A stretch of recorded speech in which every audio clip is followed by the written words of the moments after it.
Everybody, welcome back to Smoke Red Barbecue's YouTube channel. Today we are doing the ultimate reverse sear on a steak. I'm not sure if you can call it a steak. I'll go ahead and set the story here a little bit. So we're me and my sous chef. We were just perusing the local grocery store. I will keep the name of the grocery store to myself and to my sous chef. I don't want to get them in trouble for what they did. Here's what they did. So we always see those big tomahawk steaks in the grocery store. That looks so cool, so awesome. There's so much bone on those steaks that does not get used, does not get eaten, so on and so forth. I was like, I love those tomahawks, but can you cut off the bone on that guy? He thought it meant just the end part of the bone.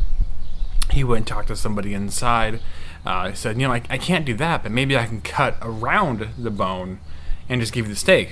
It's like, I was trying desperately to hide my enthusiasm for it, because that's what I actually wanted. So he comes back, cut off the bone, and gives me this guy. Look at this. This is as big as my face. 2.5 pounds. So that is 2.5 pounds without the bone. So the best thing about this, I didn't pay for the bone.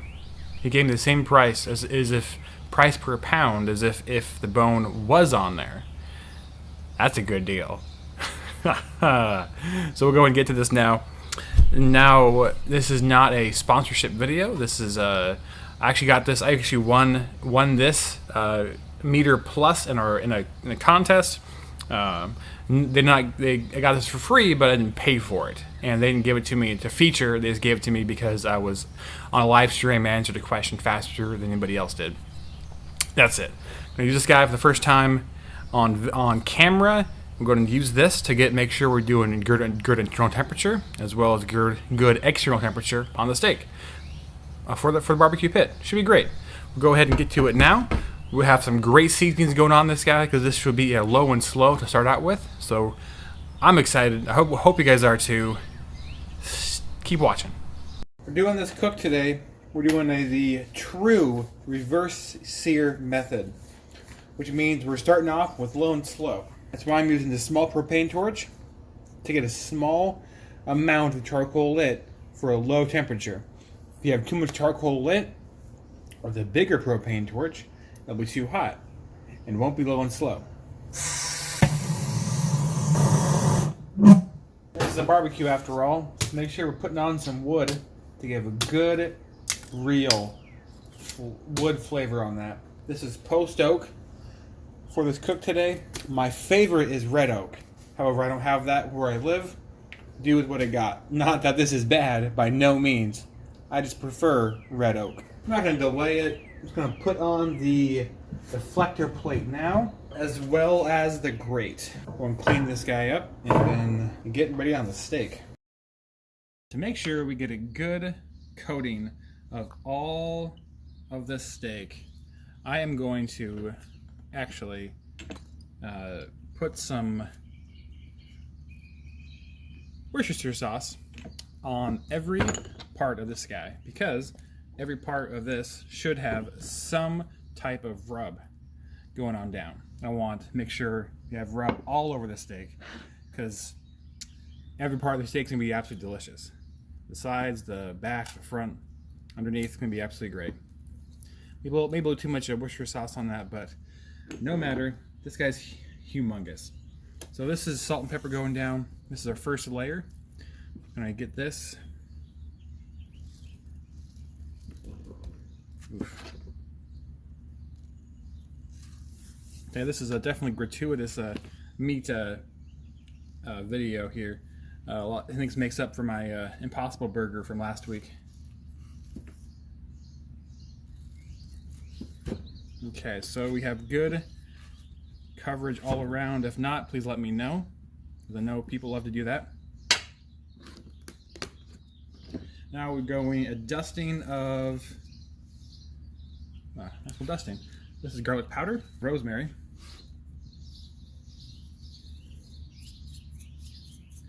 I'm almost treating this like a prime rib, to be honest. because I mean, ribeye, it's exactly the same thing. To be honest, I think I actually did a ribeye one time, or a prime rib one time that actually was this size. Man, how times change. Last a little bit, just a light little bit of oregano. So there we got the steak. Ooh, that looks great. Now, here is the Meter Plus Pro. So as you can see, this is the ginormous steak. I'm thinking right about there. It's gonna go in. It's right in the middle. So right there. If I had my hammer, I'd just push this guy in, but we'll go do it live, just like that. There we go. Now we know what's gonna be right in the middle. This will be sending the signal to my phone, which I'm using right now to record this. Otherwise, I'll show you that too. Now, I think the barbecue is actually up temperature already. So let's go and take you over there and put you guys on. See if I can do this in a one shot.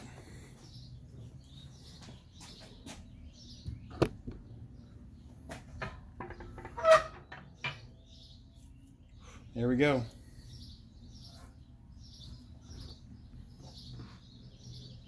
That looks great.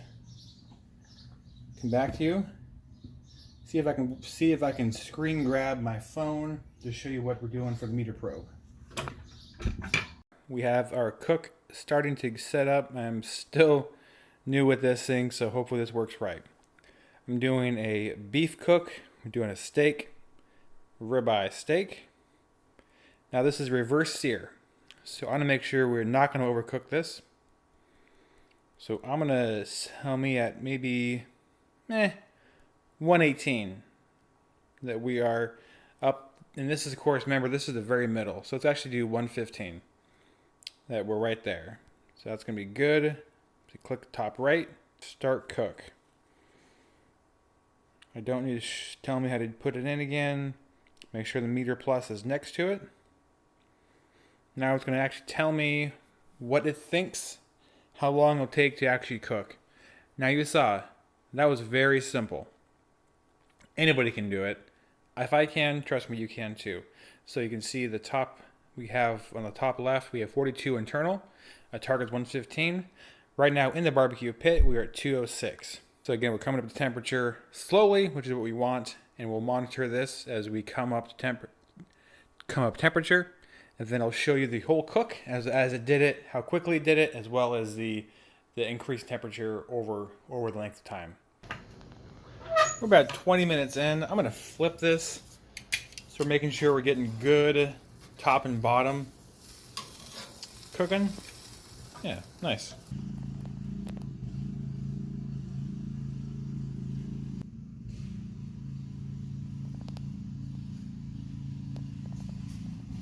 I've been getting a notification on my phone that we were 5 minutes left with the rest of this cook.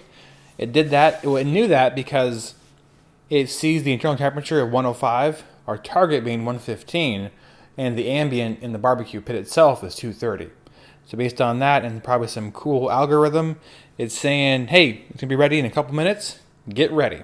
And once we have the temperature to be right where we want it to be, we will pull it and let it sit while we get the barbecue up to high heat for the searing action to complete the reverse sear. We are at that temperature. Pull this off. Let it stand by while we get the barbecue with some good searing action. And since this thing is so thick, we definitely can also sear the sides of this too as we're going.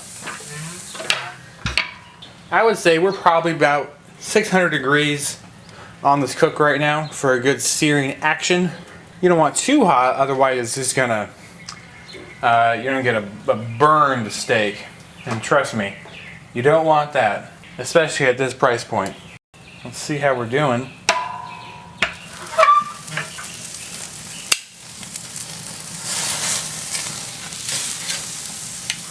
That's pretty. I'm liking what I'm seeing. This is exactly what the reverse sear is. This is what we're going for. Right now the inside is cooked absolutely perfectly. We want to ruin that. Let's go ahead and now get some edges before I forget.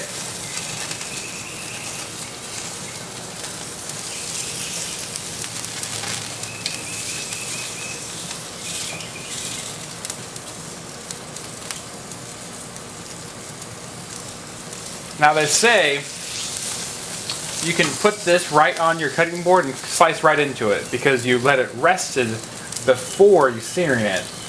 I normally try to do that. It just as life works out, I don't have that. My timing isn't that great. So I'm probably getting dinner set up, whatever, for the family, so I won't do that exactly, like instantly after we take it off the barbecue. Like today, we'll probably do.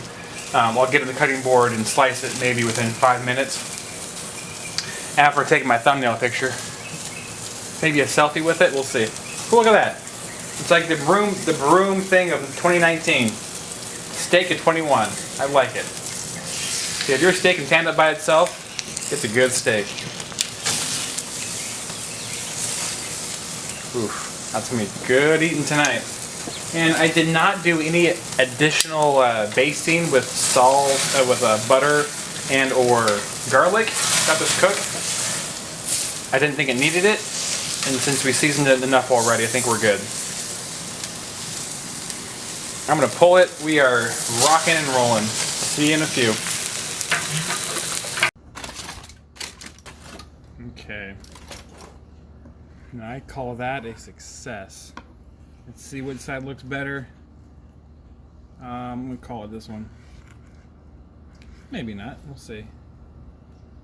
I don't know. You be the judge. You tell me.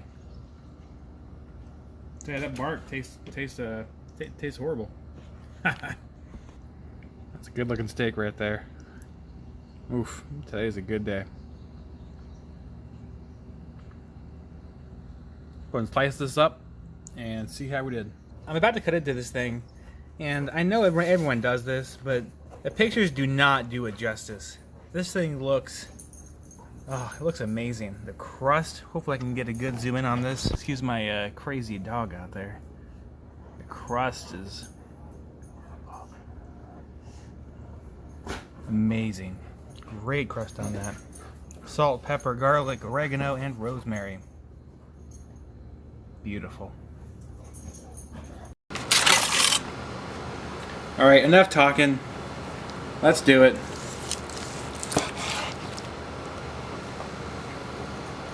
That looks great. Even that fat in there looks pretty good. Never mind. Just kidding. My hand's not positioned correctly, but ooh, that looks amazing. And now I know people do this all the time to show how juicy it is, but you don't really want to do that on steak because you're just pushing the juices out. But I mean, come on.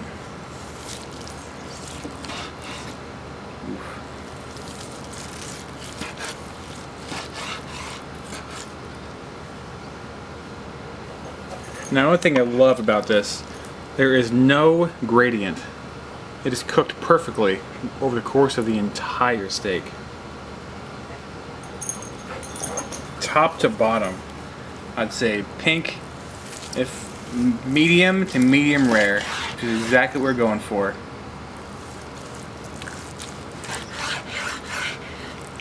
Okay, let's get my sous chef out here and see what she thinks.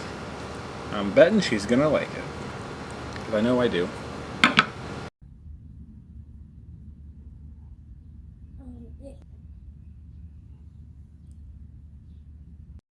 All right. Ready for some good steak? Oh, yes. Yeah? I'll tell you. Oh my goodness, this thing is just absolutely, like, actually let's get you a piece right here. It's almost a disservice calling this a steak, because it's more than a steak. This is a experience.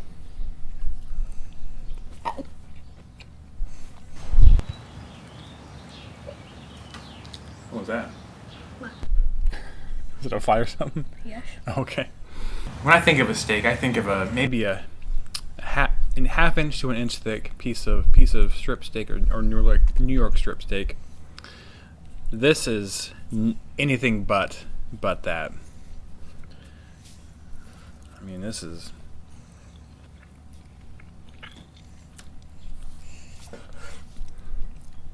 Is this the one you got? Yes. Okay. Yep. So one thing I was actually pleasantly surprised as is we set the internal temperature of this cook to go off at 115. The app itself told me to take it off at around 111. It was wanting me to take it off to get the rest period up to 115. But I wasn't anticipating that. I didn't actually look at the temperature when I took it off. I took it off maybe like a minute too early. I actually put it back on off camera to get up to 115 and then pulled it, because that's what we're going for, because we had anticipated the internal temperature being hotter. We knew it was going to go up to 120-ish after we pulled it, so that was expected. These flies are killing us, and then so on and so forth. So anyway, we pulled it and then got up to 122 before we seared it. Yeah, go ahead. Before we seared it, and I'm not sure what it ended up as, but this looks absolutely perfect.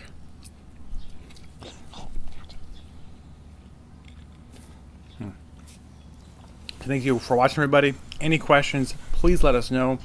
Actually, I haven't asked your opinion, kiddo. What do you think? I think it's delicious. It's good? Oh my goodness, this is just... Oh, meat juice. I was at a work function recently. A crawfish boil. I was eating the crawfish. I had the crawfish juice going down my arm. I'd say no, it's good. Where you going? Napkin. Oh, napkin. Cool. I have this right here if you want. It's dirty enough. There you go. Oof. I hate to say it. The problem might be too much steak. Absolutely amazing. Thanks for watching, everybody. Hats off to the Meter Plus probe. It worked great. No complaints so far with that thing. I'll show a screen grab now of the end result, and you can see that how the cook progressed. You can see how I took it off a little bit early and then put it back on. No harm, no foul. This looks absolutely amazing. We're eating good tonight. Not sure what we're doing for a side. Probably more steak. Thanks for watching, everybody. You want to take us out, kiddo? Say, keep barbecuing, America. Oh, convenient. Thanks, everybody. Have a great day.